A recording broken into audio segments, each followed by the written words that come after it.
In this episode, we make a fast exit from Spain to see customs in Marseille about our cargo. So we're off. And have a quick look around Marseille. We find we have some problems with sailing Atlantic services in commissioning the boat, so we make our way to Canet to try to resolve them in person. It's best to say that it got a little bit animated at times. Back in Spain, we're in the Catalan region, taking in the sights of Vic, Barcelona, and a monastery that's over 1,000 years old. Welcome aboard. I'm Jude, and this is Richard. We are an Aussie and a Kiwi who have chosen a different path in our lives, leaving our work, adult family and friends behind to explore the world under sail. We hope to share with you our adventures, the people we meet and the places we visit, and invite you into our world of living aboard a sailboat. If you enjoy our episode, don't forget to like and subscribe. Got some good news from Stefan. Okay. What's up? He's just sent an email. He says, got a solution. It's not simple, yet it's the only one we've got. You have to go directly with all documents you have to Douane de Marseille. He gives me the address, and you have to talk with Mr. Juan, and he'll be able to understand your case and make the clearance. Whoa! That's good. Yes! I'm good. Good to go. Good to go. I'm trying to find Alfonso.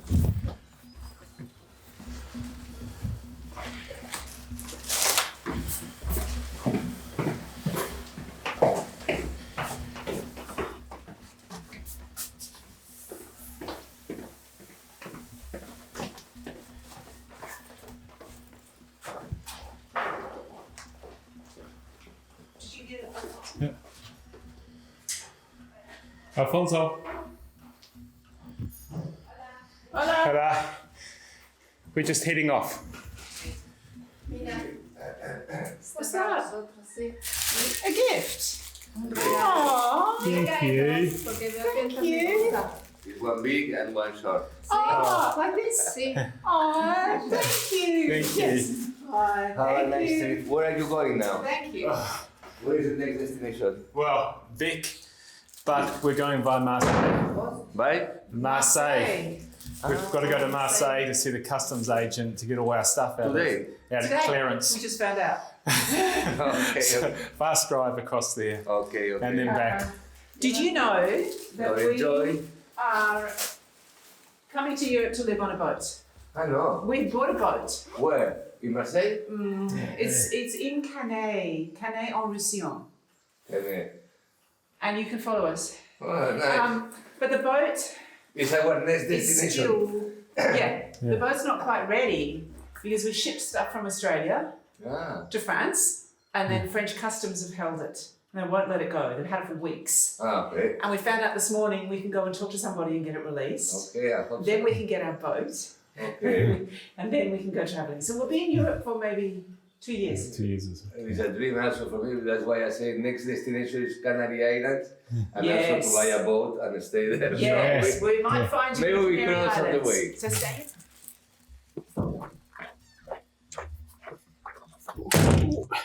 Closed. Yep.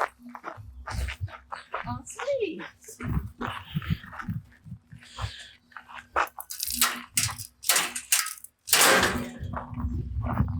Oh, so we're off.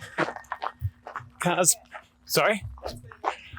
There's a little bit of space in the boot, which we could probably put these groceries in that don't need anything else. Yeah. Do you want to squash that one? Is it possible? Okay. It's okay, I can see it, don't you? I'm fine. Can that go that way? Yeah. Maybe. Packing. You got my hat? Yeah, just put it in the back there.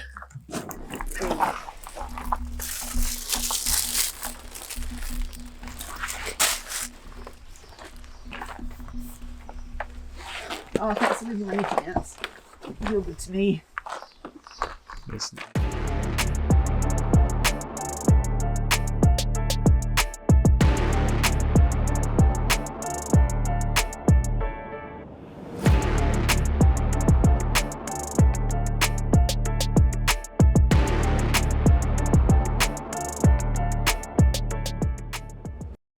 Okay, we could probably call that a bit of a success.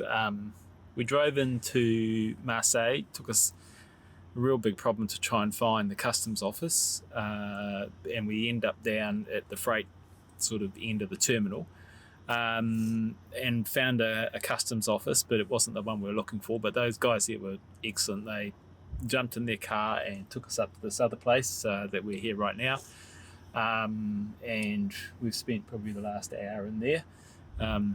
The customs guy that we were told to come and see was working from home, so they've been dealing with him on the phone. But long story short, it looks like we've got a way to clear all of our personal goods in onto the boat on a, what was it called? A temporary admission. So it's a temporary admission to the European Union for 6 months. Which is fine for us because we'll be leaving the European Union before that time, and then when we come back in again, it sort of just happens with the boat anyway. So tomorrow we need to go, and we think we need to go and see our agent and sign some documents. He thinks he should be able to handle it by himself, but now it's too late to drive back to Spain. It's 5 hours drive to our accommodation in Vic. It's just gone 5 p.m. Yeah, a little bit more than 5 hours drive, and we can't check in then. So now I'm looking at accommodation in Marseille for tonight, and I've had a lot of driving today. Yeah. So probably somewhere down by the old port if we can, and have a bit of a look around in Marseille. I'm sure we'll be back this way in probably 6 weeks' time anyway. Yep, great. Perched high above the port of Marseille is Notre de la Guarde. Guard Hill has always been a lookout place, as it provides 360-degree views of the city and the ocean.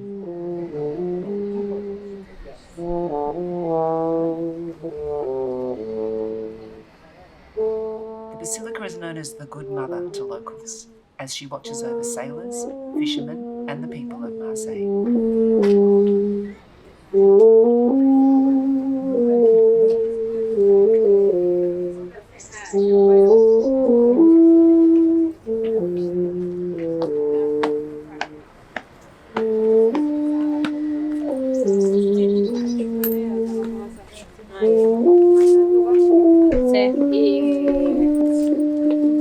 Y bueno.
So, just as we finished with customs yesterday, we got an email from our friends at Sailing Atlantic Services, basically telling us that they weren't going to wait any longer for the instruments and they would just do the basic commissioning and drop our boat in the water.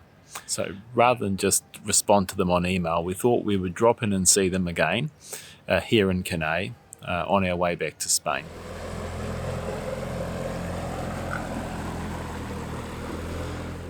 So we just had a meeting with Sailing Atlantic Services.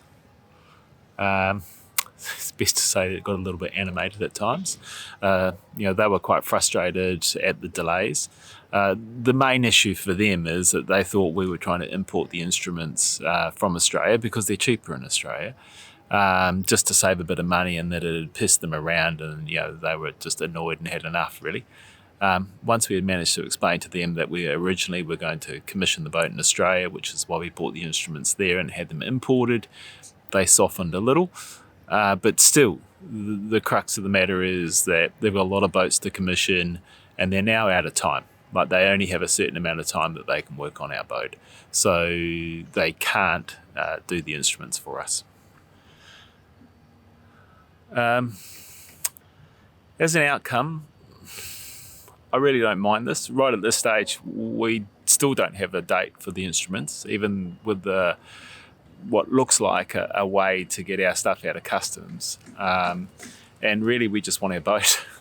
We want to stop paying Airbnb. We want to stop paying storage for the boat. And let's just move on to the boat.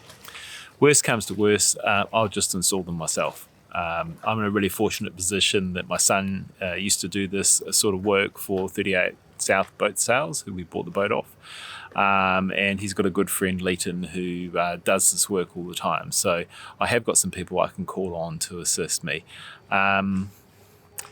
But really, we're sort of hoping that SAS may soften their position a little bit and do the mast work for us, because once you put the mast up, running the cables up the mast and installing equipment on top of the mast is bloody difficult. So hopefully they might soften and we can get them to do that work. And then I'll just do all the rest. And that'll be a good compromise and outcome for us. So right now the plan is to head back to Spain for a few days. We've got some accommodation just outside a small town called Vic in a farmhouse. It looks quite nice.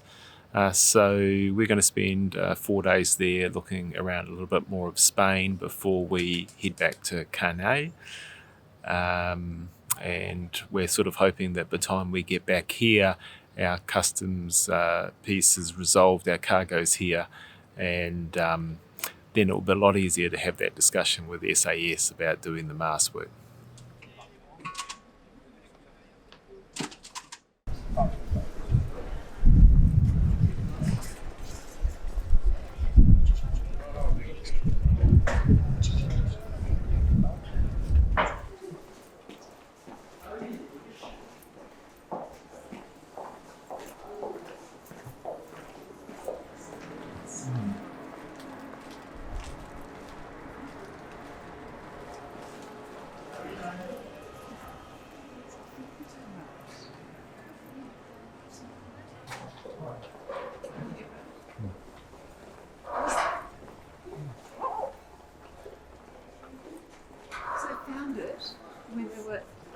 When they took down a castle that was here. See that on the right. See the...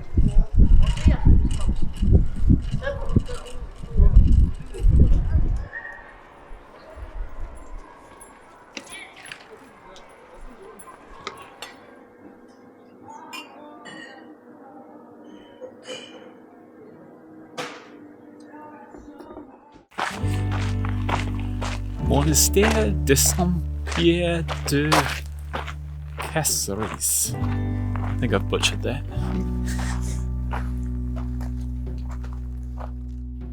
This monastery was built on the site of an ancient castle in the year 1006, high on a cliff of the meandering river Ter, in the middle of the Catalan region.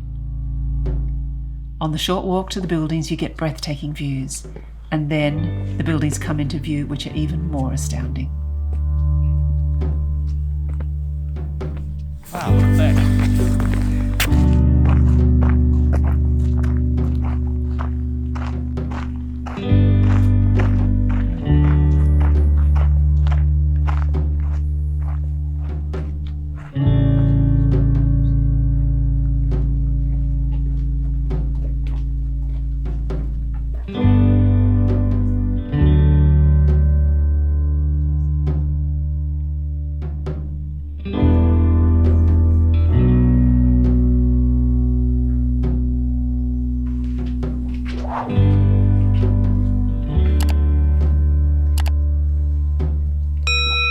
The monastery is in remarkable condition without any damage. It's hard to imagine such a work of construction that was undertaken over 1,000 years ago. The naves are just colossal and were once adorned by murals. Although magnificent, we were struck by its austerity and isolation. I wonder if it was plastered inside. Yeah. Because there's obviously been something on the walls. It'd be a big job for the family who used it as a farmhouse to do it. Mm. All up there. Imagine heating this space. It's just colossal.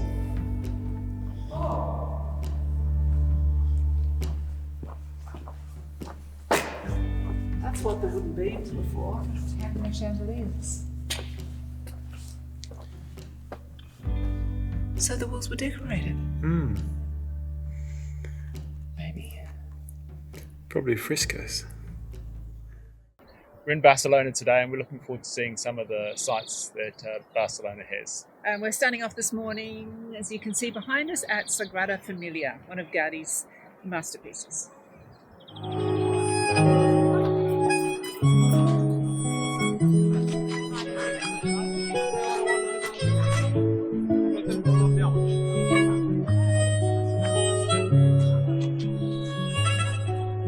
My mother was agitated. She soon my illusion.